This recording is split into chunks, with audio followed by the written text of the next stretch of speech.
দক্ষিণ পূর্ব এশিয়ার প্রাকৃতিক অপরূপ সৌন্দর্যের দেশ ভিয়েতনাম।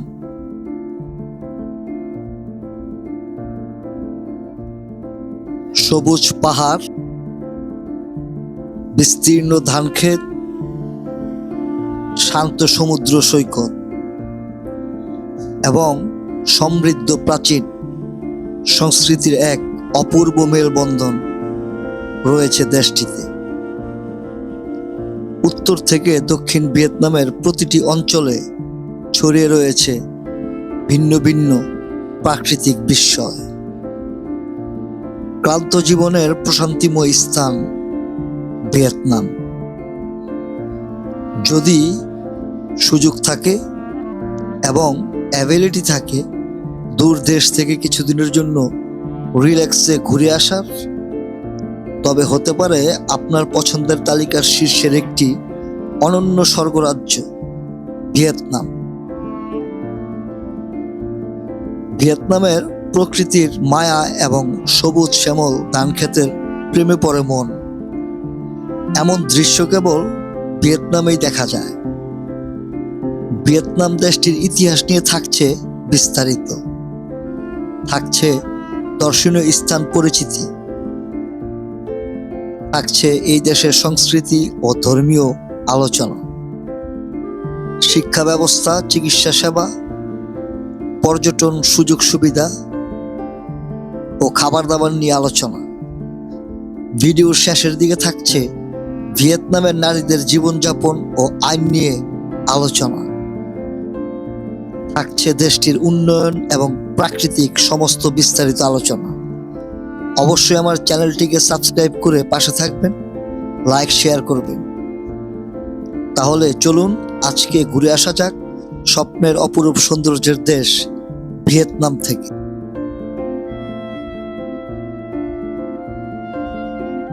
ভিয়েতনাম। ভিয়েতনামের ইতিহাস মূলত হাজার বছরের স্বাধীন সংগ্রাম ও উপনিবেশিক শাসন এবং জাতীয় ঐক্যের এক দীর্ঘ পথ চলা। প্রাচীনকাল থেকে বর্তমান পর্যন্ত দেশটির ইতিহাস কয়েকটি প্রধান পর্যায়ে বিভক্ত। খ্রিস্টপূর্ব ৩য় ও ৪র্থ শতাব্দীতে লোহিত নদীর উপত্যকায় ভিয়েতনামের প্রথম রাজ্য ও সভ্যতা বিকাশ লাভ করে। খ্রিস্টপূর্ব ১১১ অব্দে চীন ভিয়েতনাম দখল করে। প্রায় ১০০০ বছর ধরে চীনা শাসনের অধীনে থাকার পরও ভিয়েতনামিরা তাদের নিজস্ব সংস্কৃতি স্বকীয়তা বজায় রাখে। ৯৩৮ সালে বাং ডান নদীর যুদ্ধে চীনাদের পরাজিত করে ভিয়েতনাম ৯৩৯ সালে স্বাধীন রাষ্ট্র হিসেবে আত্মপ্রকাশ করে। স্বাধীনতার পর লি, ত্রান এবং লে রাজবংশের অধীনে ভিয়েতনাম একটি শক্তিশালী ও গতিশীল সভ্যতায় পরিণত হয়। এ সময় তারা দক্ষিণ দিকে তাদের সাম্রাজ্য বিস্তার করতে থাকে। ১৮০২ সালে ওয়েন রাজবংশ সমগ্র ভিয়েতনামকে ঐক্যবদ্ধ করে। ১৯ শতকের শেষ ভাগে ফ্রান্স ভিয়েতনাম দখল করে। ফরাসিরা ভিয়েতনাম, লাওস ও কম্বোডিয়া সহ গঠন করে ফরাসি ইন্দোচীন। বিদেশি শাসনের বিরুদ্ধে এ সময় থেকেই ভিয়েতনামের জাতীয়তাবাদী আন্দোলন দানা বাঁধতে থাকে। দ্বিতীয় বিশ্বযুদ্ধের সময় জাপান ভিয়েতনাম দখল করে। ১৯৪৫ সালের যুদ্ধের শেষে জাপানের পরাজয়ের পর কমিউনিস্ট নেতা হু চি মিন এর নেতৃত্বে ভিয়েত মিন বিদ্রোহীরা ফরাসি ও জাপানিদের বিরুদ্ধে লড়াই করে ভিয়েতনামের স্বাধীনতা ঘোষণা করে।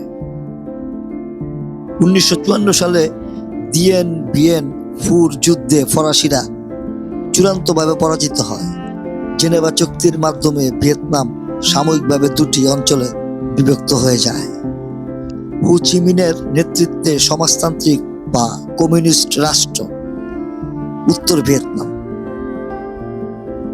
আর দক্ষিণ ভিয়েতনাম মার্কিন যুক্তরাষ্ট্র সমর্থিত পুঁজিবাদী রাষ্ট্র। এরপর শুরু হয় স্নায়ুযুদ্ধের সবচেয়ে ভয়াবহ ও রক্তক্ষয়ী ভিয়েতনাম যুদ্ধ। মার্কিন যুক্তরাষ্ট্র ও কমিউনিস্ট ব্লকের এই দীর্ঘ লড়াইয়ে লাখো লাখো ভিয়েতনামি প্রাণ হারান।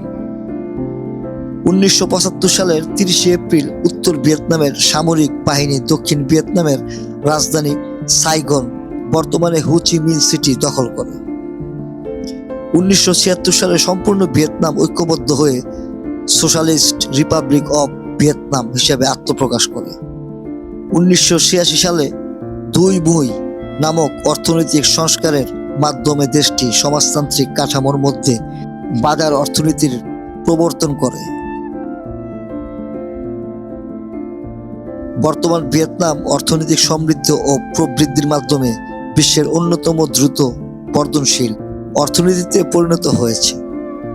1986 সালে দুই মুই নামক অর্থনৈতিক সংস্কারের পর থেকে দেশটির দারিদ্র্যের হার অবিশ্বাস্যভাবে কমেছে। বর্তমানে চরম দারিদ্র্যের হার প্রায় শূন্যের কোঠায়। 2005 সালের দিকেও যেখানে মাথাপিছু আয় ছিল বেশ কম, সেখানে বর্তমানে তা বহুগুণ বেড়ে মধ্যম আয়ের দেশের কাতারে উন্নীত হয়েছে। বহুজাতিক কোম্পানি যেমন স্যামসাং, এলজি ভিয়েতনামে তাদের উৎপাদন হার তৈরি করায় ব্যাপক কর্মসংস্থান সৃষ্টি হয়েছে এবং জীবনযাত্রার মান উন্নয়ন হয়েছে।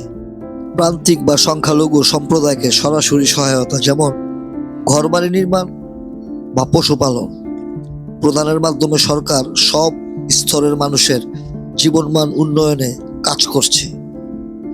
রাস্তা, বন্দর, মহাসড়ক ও সুলভ গণপরিবহন ব্যবস্থার দ্রুত আধুনিকায়ন করা হয়েছে। আধুনিক জীবনের প্রয়োজনে এবং সরকারি সেবাকে জনগণের দোরগোড়ায় পৌঁছে দিতে ডিজিটাল রূপান্তরে ব্যাপক জোর দেওয়া হয়েছে। হ্যানয় ও হো চি মিন সিটির মতো শহরগুলো আধুনিক এবং বাসযোগ্য হিসেবে গড়ে উঠেছে। দক্ষিণ পূর্ব এশিয়ার অন্যান্য দেশের যেমন সিঙ্গাপুর তুলনায় ভিয়েতনামে জীবনযাত্রার খরচ তুলনামূলক সাশ্রয়ী, যার ফলে প্রবাসীরাও এখানে চমৎকার জীবনধারা উপভোগ করতে পারছে। দ্রুত উন্নয়নের পাশাপাশি দেশটিতে এখনও কিছু চ্যালেঞ্জ রয়েছে, যার মধ্যে গ্রামীণ ও শিশু দারিদ্র্য এবং সম্পদের সুষম বণ্টন অন্যতম। তা সত্ত্বেও টেকসই উন্নয়ন ও অর্থনৈতিক স্থিতিশীলতা বজায় রাখতে দেশটির প্রচেষ্টা অব্যাহত রয়েছে। ভিয়েতনামের ভাসমান জীবন মূলত নদী, উপসাগর এবং প্লাবনভূমি নির্ভর। আলং বে, লান হা বে বা মেকং ডেল্টার মতো অঞ্চলগুলোতে শত শত পরিবার নৌকায় বা ভাসমান প্ল্যাটফর্মে তৈরি বাড়িতে বসবাস করে। এদের জীবনযাত্রা, জীবিকা এবং সংস্কৃতি পানিকে কেন্দ্র করেই আবর্তিত হয়। হা লং বে এলাকার কুয়াভেন বা ভুংবিয়াং এর মতো গ্রামগুলো বিখ্যাত। এখানে কাঠের তৈরি বাড়িগুলো একে অপরের সাথে বাঁধা থাকে, যা একটি সম্পূর্ণ ভাসমান পাড়ার রূপ নেয়। এই সম্প্রদায়ের প্রধান পেশা মাছ ধরা এবং মাছের চাষ। বাড়ির নিচেই খাঁচা তৈরি করে মাছ ও ঝিনুক চাষ করা হয়। পর্যটনও এখন তাদের আয়ের অন্যতম প্রধান উৎস। রাস্তাঘাট না থাকায় নৌকা ও ভেলাই একমাত্র বাহন। স্কুল বাস, মুদি দোকান, এমনকি বাজারও নৌকার মাধ্যমে পরিচালিত হয়। এই অঞ্চলের শিশুরা ছোটবেলা থেকে নৌকায় চলাফেরা ও সাঁতার কাটতে অভ্যস্ত হয়। প্লাবনভূমি অঞ্চলে যেমন টান হোয়া বন্যার সময় ঘরবাড়ি পানির সাথে সাথে ভেসে ওঠে। সেখানে আধুনিক ও সুবিধাজনক ভাসমান হোমস্টে তৈরি করা হয়েছে, যা পর্যটকদের কাছে দারুণ আকর্ষণীয়। ভিয়েতনামের প্রধান ধর্ম হল বৌদ্ধ ধর্ম, যার পাশাপাশি সেখানে তাওবাদ, কনফুসিয়ানিজম এবং স্থানীয় লোকধর্মের সংমিশ্রণ দেখা যায়। দেশটির জনসংখ্যার বিশাল অংশ, প্রায় 75%-এরও বেশি মানুষ কোনো নির্দিষ্ট ধর্মের অনুসারী না হয়ে মূলত ঐতিহ্যবাহী লৌকিক ধর্ম ও পূর্বপুরুষদের পূজা অনুসরণ করে থাকে। লৌকিক ধর্ম ও ধর্মহীন জনসংখ্যার প্রায় 76.5 5% তারা কোনো প্রাতিষ্ঠানিক ধর্মে আবদ্ধ না থেকে পূর্বপুরুষদের প্রতি শ্রদ্ধা নিবেদন এবং বিভিন্ন স্থানীয় আত্মায় বিশ্বাস করে।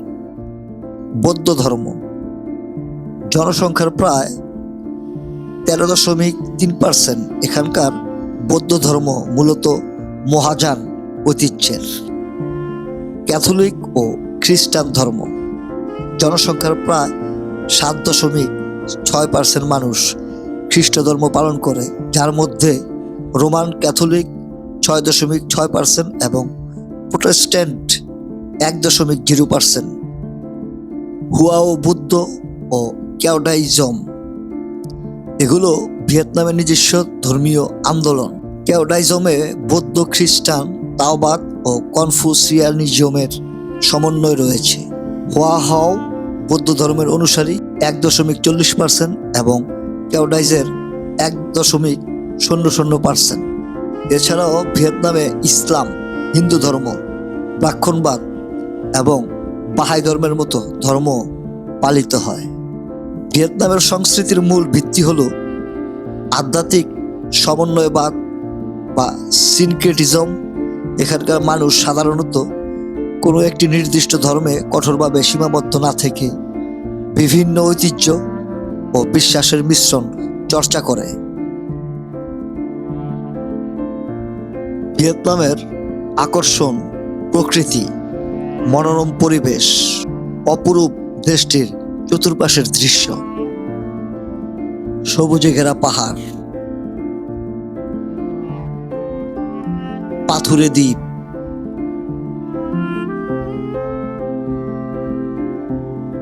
দিগন্ত বিস্তৃত ধানের ক্ষেত, অপরূপ সমুদ্র সৈকতের এক অপূর্ব মেলবন্ধন রয়েছে ভিয়েতনামের প্রকৃতিতে। নদীমাতৃক এই দেশটিতে রয়েছে ইউনেস্কো ওয়ার্ল্ড হেরিটেজ সাইট, সুবিশাল গুহা ও বৈচিত্র্যময় বন্যপ্রাণী। দেশটির পূর্ব ও দক্ষিণ উপকূল জুড়ে রয়েছে দক্ষিণ চীন সাগর। এখানকার সবচেয়ে বিখ্যাত প্রাকৃতিক আকর্ষণ হল হালং উপসাগর, যেখানে নীল জলের বুকে হাজার হাজার চুনা পাথরের দ্বীপ ও গুহা মাথা উঁচু করে দাঁড়িয়ে আছে। পাহাড় ও ধান ক্ষেতের ধাপভূমি। উত্তরাঞ্চলের সাপা এবং মুকাংচাই এলাকায় পাহাড়ি ঢালে ধানের চাষ করা হয়, যা দেখতে সিঁড়ির মতো মনে হয়। সবুজ ও সোনালী রঙের এই ধাপগুলো প্রকৃতির এক অনন্য সৃষ্টি।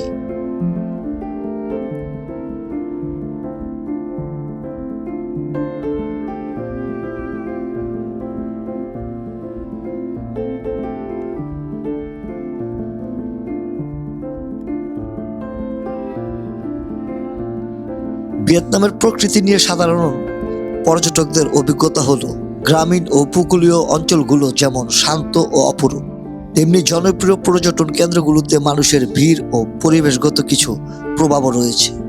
ভিয়েতনামের পাহাড়ি ঝর্ণা ও জলপ্রপাতগুলো অপরূপ প্রাকৃতিক সৌন্দর্যের আধার। উত্তর থেকে শুরু করে মধ্যাঞ্চলের পাহাড়ি অঞ্চলগুলোতে ছড়িয়ে রয়েছে একাধিক চোখ ধাঁধানো জলপ্রপাত। বর্ষাকালে এবং এর পরবর্তী মাসগুলোতে এগুলোর আসল রূপ ফুটে ওঠে।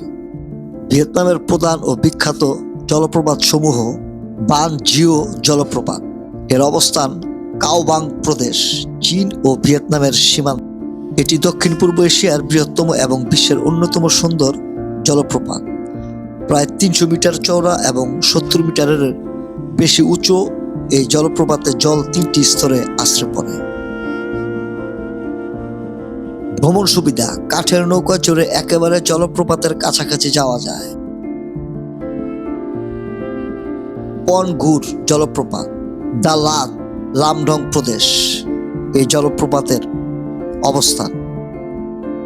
প্রায় 40 মিটার উঁচু এই ঝর্ণাটি প্রায় 100 মিটার প্রশস্ত। এটি 7টি পাথরের ধাপ বেয়ে নিচে নেমে আসে। বুনো ফুলে ঘেরা এই স্থানটিকে ভিয়েতনামের সবচেয়ে রোমান্টিক জলপ্রপাত বলা হয়। দাতান লা জলপ্রপাত, অবস্থান দালাত, অ্যাডভেঞ্চার প্রেমীদের জন্য এটি আদর্শ স্থান। ড্রে নূর জলপ্রপাত, এর অবস্থান ডাকলাক প্রদেশ।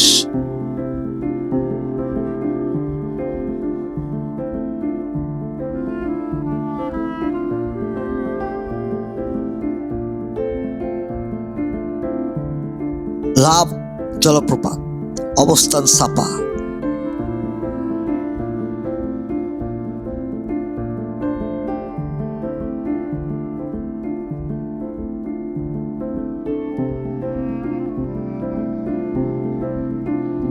পাহাড়ি ঝর্ণা ও উষ্ণ প্রস্রবণ, পাহাড়ের গা বেয়ে নেমে আসা ঠান্ডা জলের পাশাপাশি ভিয়েতনামের মধ্যাঞ্চলের পাহাড়ে রয়েছে বেশ কিছু প্রাকৃতিক উষ্ণ প্রস্রবণ। নুই থান তাই হট স্প্রিংস পার্ক দা নাং শহরের কাছে অবস্থিত। এখানে খনিজ সম্পদ, গরম জলের সুইমিং পুল, মাঠ, বাথ এবং জাপানি আনসেন বা উষ্ণ জলের স্নাগার রয়েছে।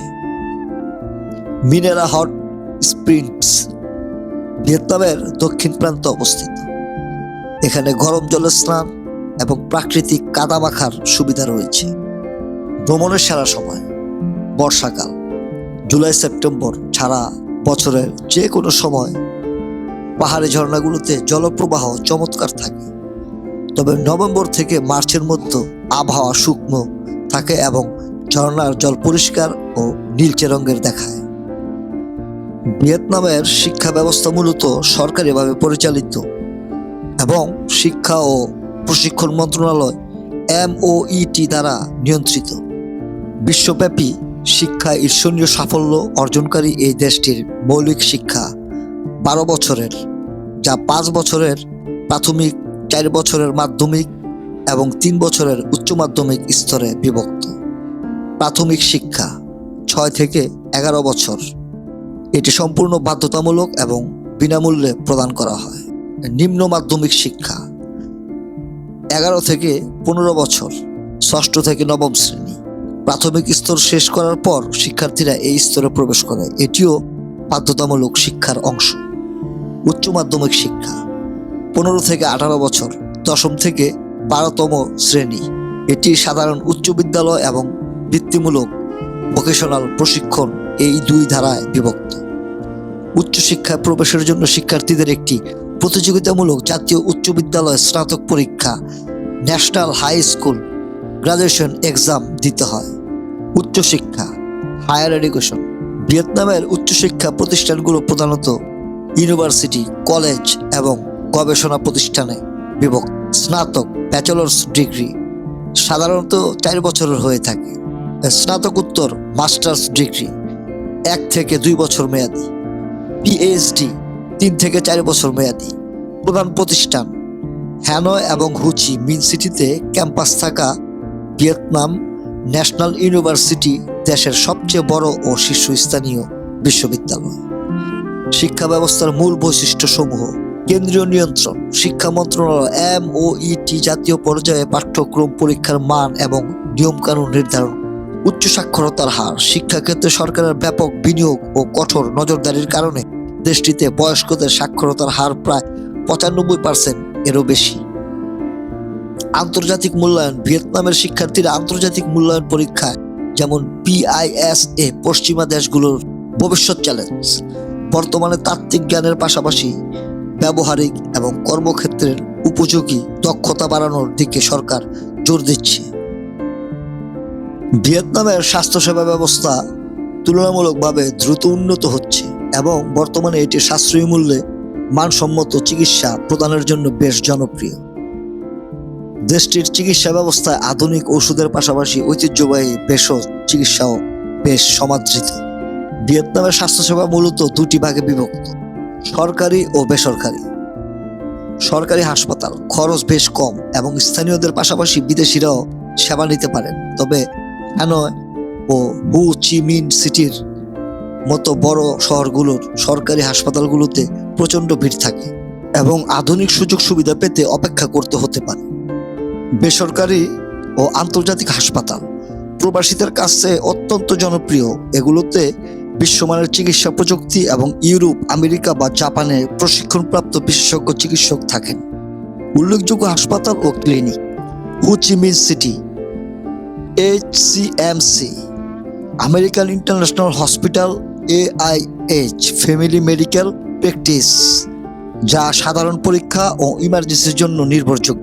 উল্লেখযোগ্য হাসপাতাল ও clinic: Ho Chi Minh City, American International Hospital AIH, Family Medical Practice, যা সাধারণ পরীক্ষা ও ইমার্জেন্সির জন্য নির্ভরযোগ্য, এবং Vinmec Centre Park International Hospital, Vinmec Time City International Hospital and Family Medical Practice, Hanoi.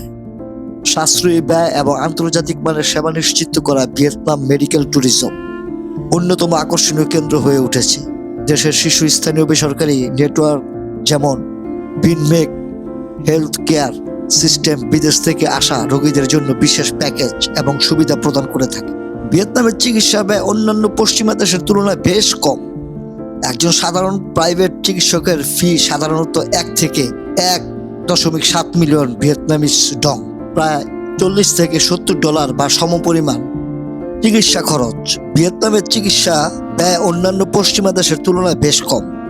একজন সাধারণ প্রাইভেট চিকিৎসকের ফি সাধারণত 1 থেকে 1.7 মিলিয়ন ভিয়েতনামিজ ডং, প্রায় $40 থেকে $70 বা সমপরিমাণ 4,000 থেকে 7,000 টাকা হতে পারে। তবে আন্তর্জাতিক মানের ক্লিনিক বা হাসপাতালগুলোতে খরচ আরও বেশি হয়। ভিয়েতনামে ভ্রমণ বা চিকিৎসা নিতে যাওয়ার আগে আন্তর্জাতিক ট্রাভেল ও হেলথ ইন্স্যুরেন্স করে নেওয়া সবচেয়ে নিরাপদ। আন্তর্জাতিক মুদ্রা তহবিল IMF এর সর্বশেষ তথ্য অনুযায়ী ভিয়েতনামের মোট জিডিপি হলো প্রায় $52,727 বিলিয়ন মার্কিন ডলার। এর মাথাপিছু জিডিপি প্রায় $4,320 মার্কিন ডলারের কাছাকাছি। সাম্প্রতিক বছরগুলোতে শক্তিশালী উৎপাদনমুখী রপ্তানি ও বিদেশি বিনিয়োগের কারণে দেশটির অর্থনীতি দ্রুত সম্প্রসারিত হচ্ছে। ভিয়েতনামের অর্থনীতির মূল বৈশিষ্ট্যগুলো: সাম্প্রতিক বছরগুলোতে বার্ষিক প্রবৃদ্ধির হার 7% বেশি বজায় রয়েছে।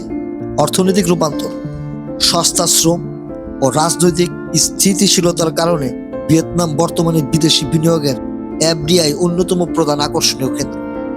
ভিয়েতনামের মুদ্রার নাম হলো ডং।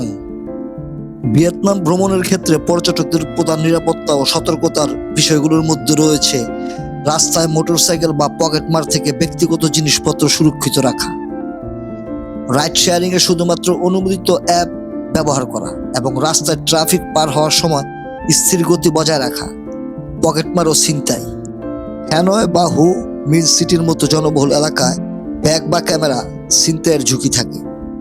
সবসময় ব্যাকপ্যাক বা পার্স শরীরের সামনের দিকে রাখুন এবং ভিড়ের মধ্যে সতর্ক থাকুন। পাসপোর্ট, নগদ অর্থ এবং অন্যান্য মূল্যবান সামগ্রী হোটেলের লকার বা নিরাপদ স্থানে রাখুন। বড় অঙ্কের নগদ টাকা সাথে নিয়ে চলাফেরা থেকে বিরত থাকুন।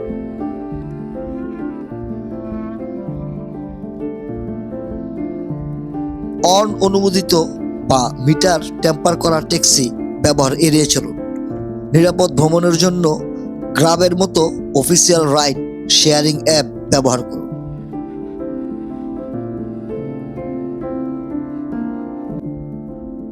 রেস্টুরেন্ট ও শপিং: কোনো কিছু খাওয়ার আগে বা কেনাকাটার সময় দামাদামি ও বিলের কাগজ ভালো করে দেখে নিন।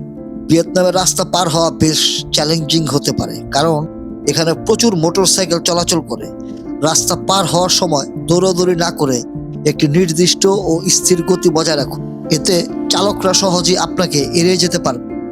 রাস্তার ধারের খাবার, স্ট্রিট ফুড অনেক সুস্বাদু হলেও হাইজিনের ব্যাপারে সতর্ক থাকুন। সবসময় বোতলজাত পানি পান করুন এবং কাঁচা সালাদ বা বরফ খাওয়ার ক্ষেত্রে সতর্কতা অবলম্বন করুন। ডেঙ্গু থেকে বাঁচতে সবসময় ভালো মানের মসকুইলো রেপেলেন্ট মশা তাড়ানোর ক্রিম বা স্প্রে সাথে রাখুন।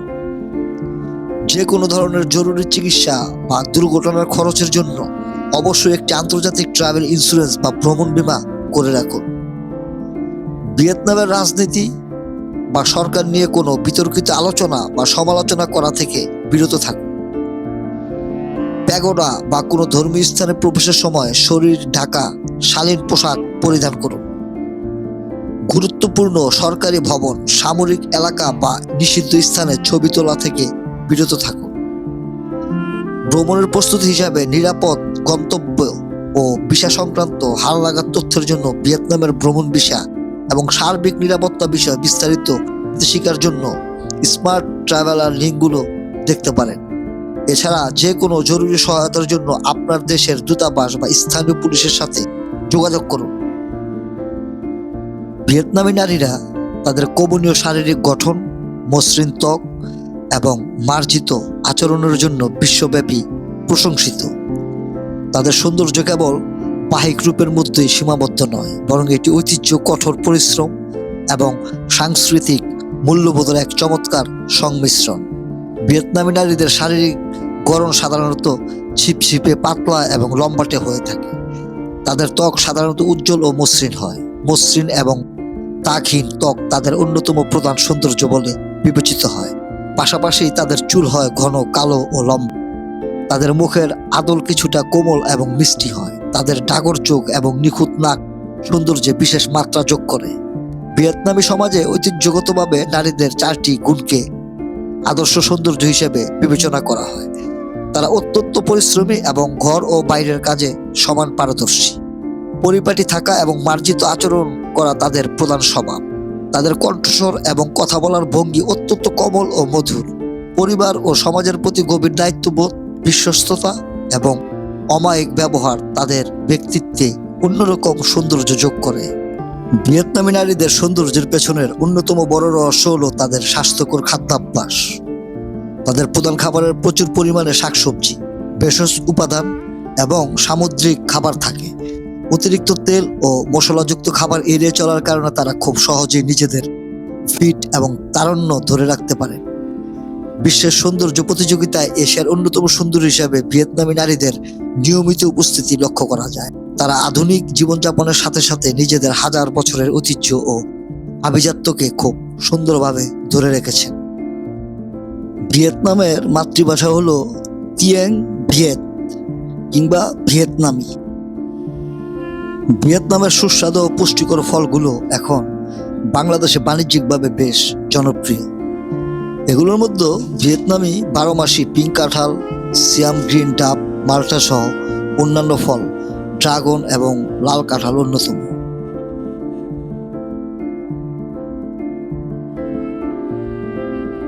ভিয়েতনামি পিঙ্ক কাঁঠাল এটি 12 মাসি জাত, বছরে 2-3 বার ফল দেয়।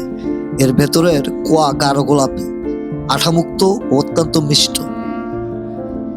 চারা লাগানোর 1 বছরের মধ্যেই ফল ধরতে শুরু করে।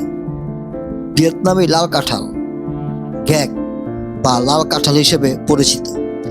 অতি সুস্বাদু এই ফলের রং গোলাপি, লাল এবং অ্যান্টিঅক্সিডেন্ট ও ভিটামিনে ভরপুর। সিয়াম গ্রিন নারিকেল ডাব এটি ভিয়েতনামের খাটো জাতের নারিকেল। চারা রোপণের মাত্র 3-4 বছরের মধ্যেই ফলন দেয় এবং বছরের প্রতিটি গাছে 150টিরও বেশি ডাব পাওয়া যায়। ভিয়েতনামি মালটা আকারে বড়, অত্যন্ত রসালো ও সুস্বাদু। এই জাতটি কলমের মাধ্যমে প্রথম বছর থেকেই ফল দেয়। মাটি ও আবহাওয়া। বাংলাদেশের উর্বর দোআঁশ ও বেলে দোআঁশ মাটি ভিয়েতনামি ফলের জন্য সবচেয়ে উপযোগী। তবে নারিকেল ও মাল্টার ক্ষেত্রে পানি নিষ্কাশনের ব্যবস্থা থাকা বাধ্যতামূলক। সুস্থ রোগমুক্ত চারা বা কলম রোপণের সবচেয়ে ভালো সময় বর্ষার শুরুতে, অর্থাৎ মধ্য জ্যৈষ্ঠ থেকে মধ্য শ্রাবণ মাস। বাংলাদেশে ভিয়েতনামি ফলের চারা খুব সহজলভ্য। বিভিন্ন সরকারি বেসরকারি নার্সারিতে কলম করা চারার দাম জাত ভেদে ভিন্ন হয়। যেমন ভিয়েতনামি পিঙ্ক ও লাল কাঁঠালের মাতৃকলম সাধারণত কয়েকশো টাকায় পাওয়া যায়। ভিয়েতনামি 12 মাসি মাল্টার কলম করা চারা প্রায় 400 থেকে 600 টাকার মধ্যে কেনা যায়। চারা সংগ্রহের জন্য আপনি নির্ভরযোগ্য প্রতিষ্ঠান বা অনলাইন নার্সারির সহায়তা নিতে পারেন। এছাড়া কৃষি সম্প্রসারণ অধিদপ্তরের DAE পরামর্শ অনুযায়ী বাগান করলে এবং সঠিক পরিচর্যা করলে অল্প সময়ে প্রচুর ফলন পাওয়া সম্ভব। ভিয়েতনামের নারীরা কঠোর পরিশ্রম, অদম্য সাহস এবং পারিবারিক মূল্যবোধের এক অনন্য প্রতীক। ঐতিহ্যবাহী কনফুসীয় আদর্শ থেকে বেরিয়ে এসে আধুনিক ভিয়েতনামি নারীরা শিক্ষা, অর্থনীতি ও সমাজ ব্যবস্থায় এক যুগান্তকারী পরিবর্তন আনছেন। ঐতিহ্যগতভাবে ভিয়েতনামি নারীদের পরিবারের মূল স্তম্ভ হিসেবে বিবেচনা করা হয়। তারা সন্তান লালন পালন থেকে শুরু করে পরিবারের আর্থিক ব্যবস্থাপনা পর্যন্ত সবকিছু অত্যন্ত দক্ষতার সাথে সামলান। গ্রামীণ সমাজে নারীরা কৃষিকাজ ও গৃহস্থালির দ্বৈত দায়িত্ব পালন করেন, তবে শহরের জীবনে এই চিত্র বদলে যাচ্ছে এবং নারীরা সিদ্ধান্ত গ্রহণের সমান অধিকার পাচ্ছেন। ভিয়েতনামের কৃষিখাতের বিশাল একটি অংশ, প্রায় 70% নারীদের দ্বারা পরিচালিত। পাশাপাশি নির্মাণ শিল্প নারীদের ব্যাপক অংশগ্রহণ দেখা যায়। আধুনিক ভিয়েতনামে নারীরা ব্যবসা, প্রযুক্তি, পর্যটন এবং সরকারি উচ্চ পদে নিজেদের অবস্থান তৈরি করছেন। শিক্ষা ও স্বাস্থ্য খাতে নারীদের অংশগ্রহণ সবচেয়ে বেশি। ভিয়েতনামের কর্মক্ষেত্রে নারীরা অত্যন্ত দায়িত্বশীল ও পরিশ্রমী হিসেবে পরিচিত। দেশের শ্রমশক্তিতে নারীদের অংশগ্রহণ বিশ্বের সর্বোচ্চ হারগুলোর মধ্যে অন্যতম। কর্মজীবী নারীদের প্রায় কাজ এবং সংসার উভয়ের মধ্যে কঠিন ভারসাম্য বজায় রাখে। সমাজে উল্লেখযোগ্য অগ্রগতি হলেও গ্রামাঞ্চলে এখনো পুরুষতান্ত্রিক মানসিকতা এবং কঠোর পারিবারিক রীতিনীতির প্রভাব রয়ে গেছে। দেশটির সমৃদ্ধ ইতিহাস থেকে শুরু করে আধুনিক অর্থনীতি পর্যন্ত প্রতিটি ক্ষেত্রে নারীদের অবদান অনস্বীকার্য। ভিয়েতনামের অদ্ভুত গল্প, সংরক্ষিত মৃতদেহ। ভিয়েতনামের অবিসংবাদিত নেতা হু চি মিনের মৃতদেহকে মমি করে হ্যানের একটি সমাধিতে প্রদর্শন করা হয়। যদিও তার শেষ ইচ্ছা ছিল দেহ পুড়িয়ে ফেলার, তারপরও প্রতি বছর রক্ষণাবেক্ষণের জন্য তার দেহ রাশিয়ার মস্কোয় নিয়ে যাওয়া হয়। ভিয়েতনামের গভীর জঙ্গলে একটি পরিবার প্রায় 41 বছর ধরে বাইরের পৃথিবী থেকে বিচ্ছিন্ন হয়ে সম্পূর্ণ বন্য জীবন কাটিয়েছিল। ধন্যবাদ প্রিয় দর্শক, এই ছিল আজকে আমার ভিয়েতনাম নিয়ে ডকুমেন্টারি। আমার চ্যানেলটিকে অবশ্যই সাবস্ক্রাইব করবেন, লাইক শেয়ার করবেন। আপনাদের জন্য দোয়া রইল। আপনারা ভালো থাকবেন। ভিয়েতনাম থেকে বিদায় নিচ্ছি। আসসালামু আলাইকুম।